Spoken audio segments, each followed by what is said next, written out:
Hi guys, we're on chapter 27 called The Dream.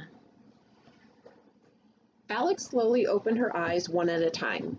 She was lying on the ground facing a dark ceiling. She didn't know where she was and didn't remember how she'd gotten there, but got to her feet to look around. Alex was standing in a dark cave. A lantern was on the ground beside her. She picked it up and journeyed deeper into the cave. There was something about this place that Alex found very comforting. Despite its darkness and mystery, for whatever reason, she knew she was safe. Up ahead, she saw a light. She continued toward the light, and two large boulders came into view. The two little girls were standing on top of the boulders, and two were standing behind them. As she got closer, she was able to make out what they were wearing. The first little girl wore a sweater, a skirt, and a headband, just like Alex. The second little girl wore a long nightgown and no shoes. The third little girl wore a puffy dress with an apron over it, and the fourth little girl had braided pigtails and wore silver shoes. All four of the girls stared blankly at Alex, as if they were waiting for her to say something. "Who are you?" Alex asked the girls with a smile. "You know who we are," the little girl in the nightgown said. Alex raised the lantern higher and took a second look at them. "I do?" she asked. "How do we know each other?" "You know us, but we don't know you," said the girl in the silver shoes. She spoke with an adorable twang in her voice. "I'm afraid I don't," Alex said. "You'll figure it out if you think about it long enough," said the girl in the sweater in a charming British accent. "You'll all look very familiar," Alex admitted. "It's as if I've met you before or seen you in a movie or read about you." Alex gasped. "Wait a second. Are you who I think you are?" The girls shared the same amused smile. "Hello, I'm Lucy Penvices," said the girl in the sweater and curtsied. "I'm Alice," said the girl in the apron. "I'm Dorothy Gale," said the girl with braids. "And I'm Wendy darling," the one in the nightgown said. Alex couldn't believe what she was seeing. "But you're the girls I grew up reading about," she said. "I used to pretend I was you when I was little. All I ever wanted was to be one of you and escape into my own magical world." "Sounds like you got what you wanted," Alice said. Alex lowered her head and looked at the floor. Alice was right, but it was impossible for Alex to be happy about it anymore. "What's the matter, dear?" Wendy asked. Alex sighed. "I used to think of the land of stories as a paradise. It was my own personal safe haven," she told them. "But now an evil enchantress has taken over all the kingdoms." "Oh my," said Lucy. "Sounds like the White Witch." "Worse," Alex said, and put it into terms she could better understand. "She's got the White Witch's greed, the Wicked Witch of the West's anger, the Queen of Hearts' temper, and Captain Hook's vengeance." All the girls shook their heads and showed their sympathy. "That's horrible," Wendy said. "Greed and anger and temper, oh my," Dorothy said. "Can you melt her?" "I wish," Alex said with a laugh. "Can Aslan prance on her?" Lucy asked. "No, unfortunately," Alex said. "Can you feed her to a crocodile?" Wendy asked. "I don't think so," Alex said. "But how are you going to defeat her?" Alice asked. "My friends and I are building a powerful wand," Alex said. She excitedly reached for the satchel to show them, but it wasn't around her shoulder. "Oh no! Where's my wand? I just had it a second ago." She moved the lantern around, scanning the room of the cave, looking for a place she might have dropped it. The other girls giggled at her attempts, and Alex looked up at them slowly and realized why they found her efforts so amusing. "Is this a dream, or am I dead?" she asked. "Of course it's a dream," Lucy said. "Why else do you think we're here?" Alice asked. "I hope a big cave isn't what you think heaven looks like," Dorothy said. Alex was so happy to hear it.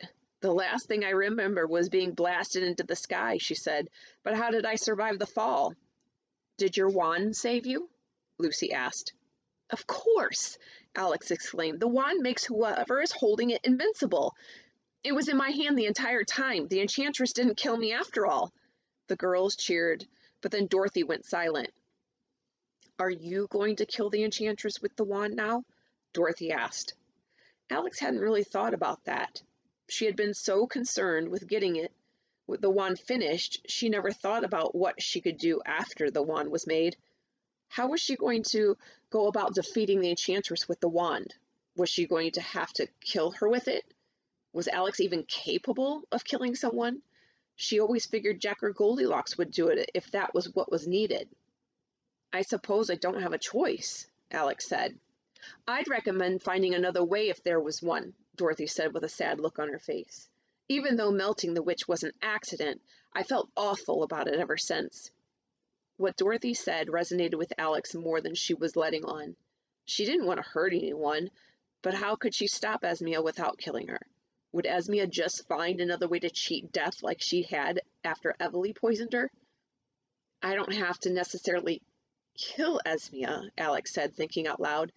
I just have to take away her powers, and her powers come from a place of hate and anger.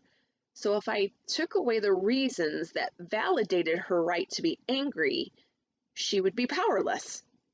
Alex excitedly jumped up and down, pleased to have come up with an alternative way, and the girls clapped for her.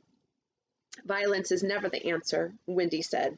I always try to tell John and Michael that when they play in the nursery, but they never listen to me. When you figure out how to take away her hate and anger, would you let me know? Alice asked. I'd like to know in case I run into the Queen of Hearts again. Alex went silent as the wheels in her head were turning. I think I know how to do it, she said with her eyes darting back and forth from one side to the other. And I may not even need the wand to do it after all. So you just finished a huge journey only to find out what you needed was with you all along? Dorothy asked. Been there. Alex thought about it. The wand might not have been the solution, but it was still useful. It still had saved her life. It had also given them hope, and without that, they would have never they would have been lost for sure. She looked up at the girls and around the cave. Now I understand the meaning of this dream, she said. Deep down, I knew I could never kill the enchantress, so I was searching for another way. The cave represents my questioning, and you represent the answers, because ever since I was a little girl, I've always thought about you when I had a problem. Why is that? Alice asked her. I suppose I've learned so much from you, Alex said. I always wanted to be as loving as Wendy, or as curious as Alice, or as brave as Lucy, or as adventurous as Dorothy. I always saw a little bit of myself when I read about each of you. All the girls smiled at her. We're happy we could help, Lucy said. And we'll always be here if you need us, Wendy said. Alex nodded thankfully to them. Is there anything else on your mind we could help you with? Dorothy asked, since we happen to be lingering in your subconscious. Actually, now that you mention it, there is something I've always wanted to ask you if I ever got the chance, Alex said. She didn't know what had caused her to believe she would ever have a chance to ask literary characters a question, but she asked them nonetheless. After seeing an amazing magical places like Neverland, Oz, Narnia, and Wonderland, why did you ever want to leave? The girls looked to one another. They had never been asked the question before, at least in Alex's mind. Because no matter where you go or what you see, you'll always want to be where you belong, Lucy said. Your home is where you feel most comfortable and loved, Wendy said. It's a part of you, Alex added. It's where your family is. There's no place like home, Dorothy said, as if it was the first time she'd ever said those words. Alex appreciated what they had to say, but wasn't sure if she entirely agreed. I wonder, though, if home sometimes isn't where you're from, she said. The girls looked at her as if she had really already answered her own question. Alex wondered if that had been the real question lingering in her mind all along. Alex, Alex, said a familiar voice. Alex looked down the cave, and down and around all the cave, but couldn't tell where it was coming from. What's happening? Alex asked the girls, but they had disappeared. Alex, are you hurt? Please wake up. The voice pleaded, and the more it did, the more the cave around her disappeared. Alex woke on the ground, and this time she was outside. She saw the sky and the tops of the trees above her, as well as the face of a concerned and balding man looking down at her. Bob? Alex asked and sat up. You're alive, Bob said with teary eyes and hugged her. It's a miracle. I just saw you fall from the sky. You might be in shock. Let me check your heart. Bob grabbed a hold of Alex's wrist and checked her pulse.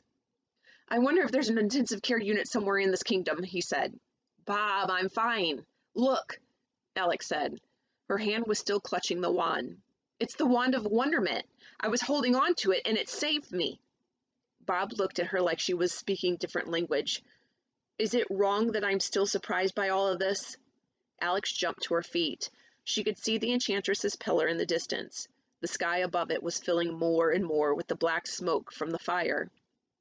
I've got to get back there, Alex said. Back there? Bob asked in amazement. Wait, are you telling me that's where you fell from? Yes, and now I have to get back, Alex said. I just don't have time to go by foot. Then how are you supposed to get there? Bob said. Alex looked down at the wand and then back to him. I think I have an idea, she said, and a sly smile appeared on her face. Bob backed away from her. I don't like the turn this conversation has suddenly taken, he said.